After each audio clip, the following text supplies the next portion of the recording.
E aí, turma boa, estamos aqui para mais uma videoaula. Eu sou o professor Fernando Silva e sejam todos bem-vindos ao canal Sala Web de Aula. Hoje teremos uma aula de Ciências sexto ano do projeto Professores e Alunos Conectados. E vamos para a aula!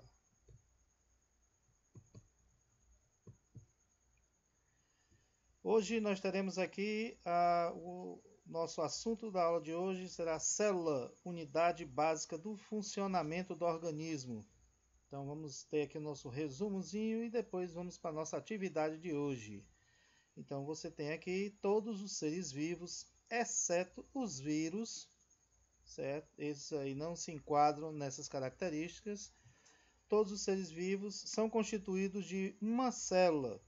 Os unicelulares, né, formados por uma única célula, como as bactérias, ou de numerosas células, ou seja, mais de uma célula, são chamados pluricelulares. Vários, né, várias células. As células, na grande maioria, são microscópicas, ou seja, tamanho de milésimos de milímetros. O que seria isso, professor? Se você pegar uma réguazinha, essa sua régua escolar, e olhar de um tracinho para o outro, que você tem ali, 1 milímetro, pois pegue aquela distânciazinha de um tracinho para o outro e divida em 1000 pedaços. Um pedacinho desse será o tamanho aproximado de uma célula. O termo célula teve origem em 1663, ou seja, no século 17, quando o cientista Robert Hooke observou ao microscópio um delgado corte de cortiça, madeira, e percebeu suas numerosas cavidades ocas. 2 anos depois, em 1665, o estudioso publicou a obra, ou seja, o seu livro Micrografia. Micro, pequeno, grafia, imagem, né, escrita. Então nós vamos ter uma microescrita aí, na qual descreveu essas cavidades e as denominaram células, chamou de células. O estudo da estrutura e função das células é a citologia, é a área da ciência que estuda a estrutura e a função das células nos organismos. Hoje sabemos que as células não são vazias, pois possuem um conteúdo vivo. Então, aquela primeira definição no início de célula, né, cavidade oca, sem nada, foi derrubada e hoje a gente sabe que as células não são vazias, são cheias, né, de muito conteúdo vivo. Nós temos aqui no nosso resumo as partes de uma célula, certo? Então, basicamente, uma célula é dividida em 3 partes principais: membrana plasmática, citoplasma e núcleo. Repetindo, nós temos que a célula é dividida em 3 partes principais: a membrana plasmática, citoplasma e núcleo. A membrana plasmática envolve o citoplasma, ou seja, essa seria a camada externa que envolve. Se você fizer comparação com uma macrocélula, que você pode ver a olho nu, né, nós teremos aí como exemplo de uma macrocélula o ovo de galinha. Né? Então, a membrana plasmática é o que protege a célula por fora. Então, seria a casca do ovo, certo? Então, a função dessa membrana plasmática seleciona as substâncias que devem entrar ou sair da célula, ou seja, ela que controla a entrada e saída das células. Isso é uma característica chamada semipermeabilidade. Semi, quase total, né? Então ele não é totalmente impermeável, porque ela deixa passar aquilo que a célula precisa e coloca para fora aquilo que a célula não precisa. No citoplasma, a parte líquida, certo? A parte líquida fica dentro, seria, né, a clara do ovo. Nós temos a membrana plasmática, a casca, citoplasma, a clara.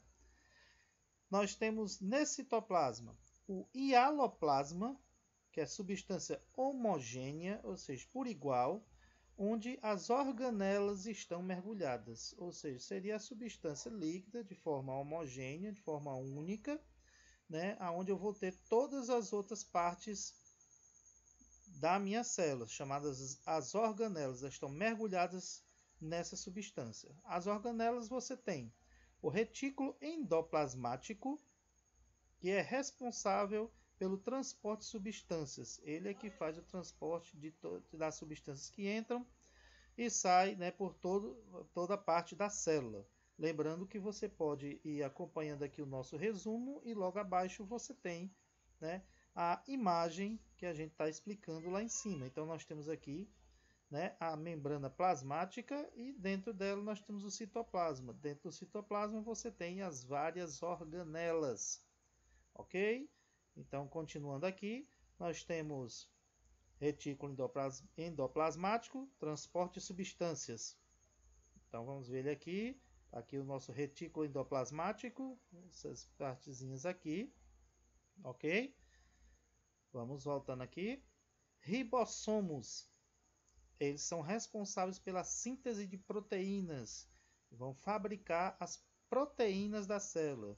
Está no retículo endoplasmático, ou seja, dentro do retículo endoplasmático, nós encontramos os ribossomos, certo? Então, eles vão pegar todos os nutrientes, tudo que entra na célula e transformar em proteínas. Complexo Golgiense, armazenamento e eliminação de secreções produzidas pelas células, ou seja, seria o nosso depósito. Complexo Golgiense, certo? Aqui ele, aqui espalhado. Complexo Golgiense é responsável por armazenar tudo que é fabricado pela célula, vai ficar armazenado e eliminar, ou seja, jogar fora da célula tudo que não vai servir para ela. Lisossomos estão relacionados com a digestão intracelular, certo? Então eles vão quebrar essas proteínas. Aqui eles, lisossomos, são os responsáveis por fazer a digestão, quebrar as proteínas, quebrar substâncias em tamanhos menores para que a célula possa utilizar. Centríolos participam da divisão celular. Então, quando esta célula pretende se transformar em duas, ou seja, se dividir, ela vai formar duas células iguais. Tudo que tem em uma também tem na outra. Quem vai fazer este processo, vai atuar nisso daí, são os centríolos. Aqui esses tubuzinhos aqui. Eles vão já ajudar, no momento da divisão, a separar metade para um lado, metade para o outro, para formar duas células, a divisão celular. Ok? Vacúolos armazenam o suco celular. Nos vegetais, eles armazenam água e sais. Ok? Então, nas demais células, eles armazenam o suco celular, os líquidos dentro da célula. Já nos vegetais, eles vão armazenar água e sais. Mitocôndrias, ok? Então, nós vamos falar agora dessas estruturas aqui. As mitocôndrias são responsáveis pela produção de energia na respiração celular. Lembrando que quando a gente fala de respiração, nós vamos nos referir à troca de gases. Estamos trocando oxigênio por gás carbônico. Então, quando se falar respiração, vamos sempre associar com troca de gases, ok? Quem é responsável por isso, a respiração da célula, né, a respiração celular, são as mitocôndrias. A terceira parte fica aqui, né, chamado núcleo.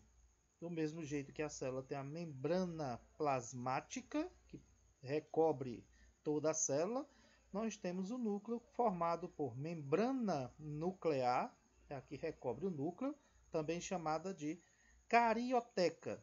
Separa o núcleo do citoplasma, o que está dentro do núcleo, para não se misturar com o citoplasma. Nucléolo. Então, dentro do núcleo você tem outro núcleo pequeno, nucléolo. É responsável pela fabricação e armazenamento temporário. Olha aí, importante. Ele fabrica e armazena temporariamente os ribossomos.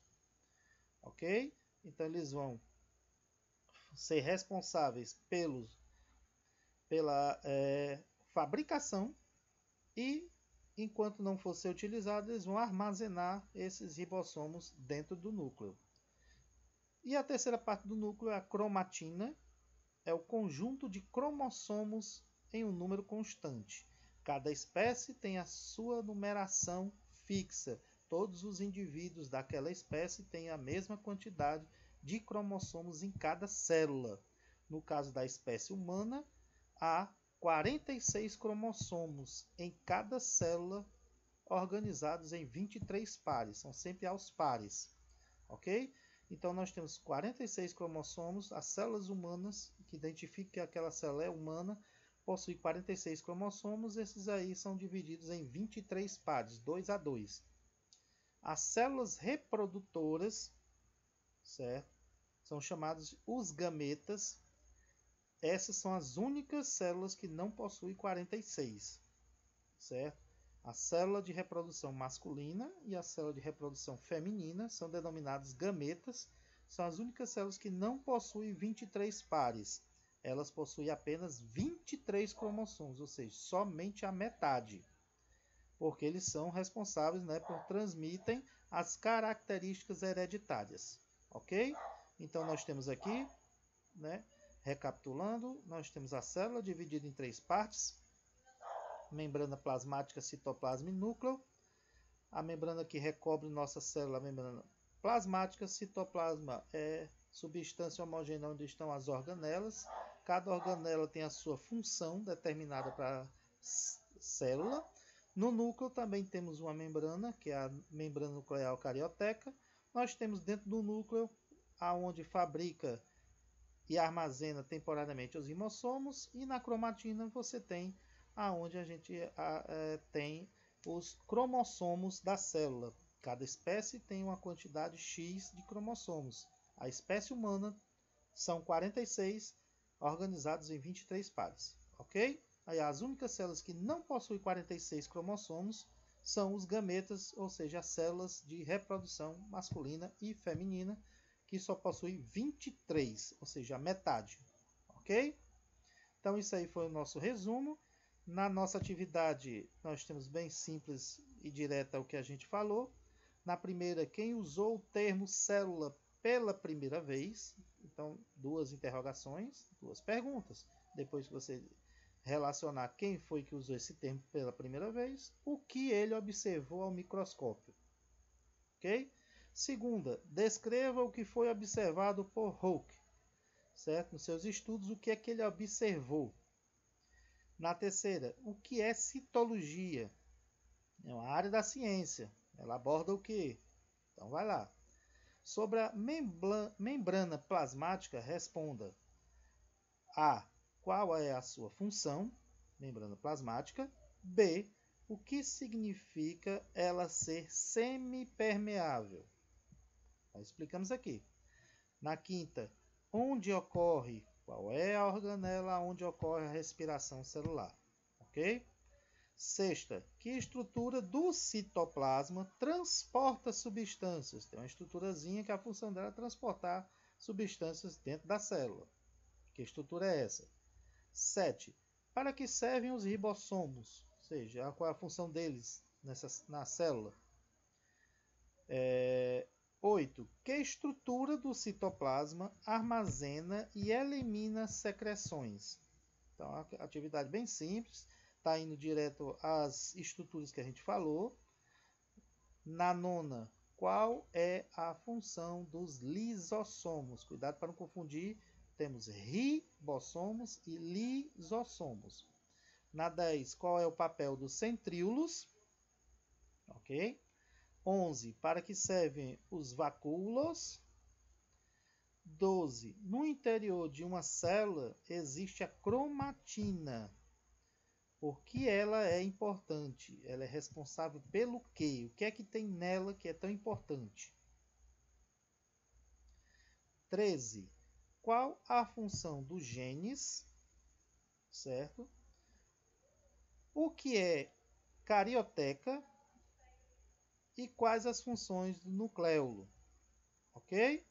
Então aí a gente encerra a nossa atividade. Temos aqui o nosso resumo. Esta foi a nossa aula de ciências sexto ano, ok? Do projeto Professores e Alunos Conectados. E vamos chegando aqui ao final do nosso vídeo.